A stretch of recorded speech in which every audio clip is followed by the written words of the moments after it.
পরপর দুদিন হালি শহরে প্রাক্তন ও বর্তমান মুখ্যমন্ত্রীর সফর ঘিরে দেখা গেল আলাদা দুই ছবি। পুলিশ হেফাজতে নিহত তৃণমূল কর্মীর পরিবারের সদস্যদের প্রতিক্রিয়াতেও আকাশ পাতাল তফাৎ। কোনো কথা হয়নি, কথা আমরা কোনো করিনি। তিনি যখন আমাদের সিএম, তিনি আমাকে ভরসা দিয়েছেন, আমি তার উপর পুরো 100% আস্থা রেখে আছি। পুলিশ হেফাজতে থাকাকালীন হালি শহরের প্রাক্তন তৃণমূল কাউন্সিলরের স্বামী এবং তৃণমূল কর্মীকে পিটিয়ে খুনের অভিযোগ উঠেছে।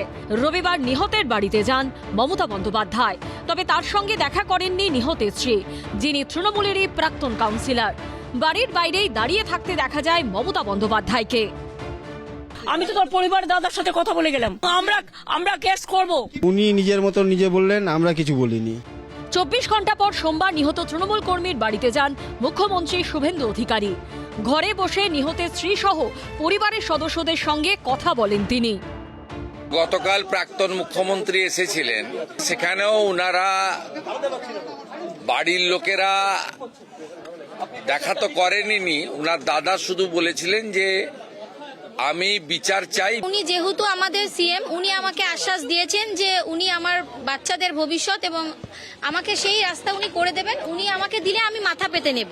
আমি ও স্ত্রীকে আমার অ্যাটেন্ডেন্ট হিসেবে চাকরি দিলাম। 12 মাস কমপ্লিট হলে গ্রুপ ডিতে পার্মানেন্ট হয়ে যায়। তো আমি চিফ মিনিস্টার রিলিফ ফান্ড থেকে 10 লক্ষ টাকার একটি চেক ওনার মিসেসকে দিয়েছি। হালি শহরে দাঁড়িয়ে মমতা বন্দ্যোপাধ্যায়কে কার্যত রাজধর্মের পাথর দেন মুখ্যমন্ত্রী শুভেন্দু অধিকারী।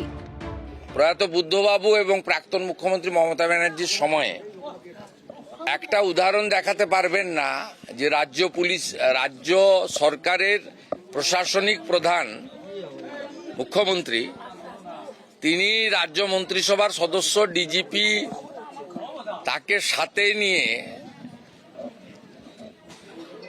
রাজনৈতিক ভিন্নমত পোষণ করা লোকের বাড়িতে এসেছেন। একটা মুখ্যমন্ত্রীর শুধু দলের নয়, রাজ্যের, এটা আপনাকে আমি বুঝিয়ে দিয়ে গেলাম, শিখিয়ে দিয়ে গেলাম। পাল্টা জবাব দিয়েছে কালীঘাট তৃণমূল এবং সিপিএম। ও সহ্য করতে পারে না যে ও ছাড়া অন্য কারুর নাম সংবাদপত্রের প্রথম পাতায় আসছে। তাই মমতা ব্যানার্জি গিয়েছে, ও লাফিয়ে পড়ে গিয়েছে। এটা স্বতঃপ্রণোদিত ভাবে যাওয়া, নাকি আগের মুখ্যমন্ত্রী গেছেন ওদের কম্পিটিশনে এখনকার মুখ্যমন্ত্রী গেলেন? মানুষ যখন বিপন্ন হয়েছে তখন মুখ্যমন্ত্রীরা একাধিকবার দৌড়ে গেছে, এরকম বহু ধারণা। সোমবার বর্তমান মুখ্যমন্ত্রীকে দেখতে প্রচুর মানুষ হাজির হন। সমীরণ পাল, আশাবুল হোসেন ও গৌতম মণ্ডলের রিপোর্ট, এবিপি আনন্দ। এবিপি আনন্দ, এগিয়ে থাকে, এগিয়ে রাখে।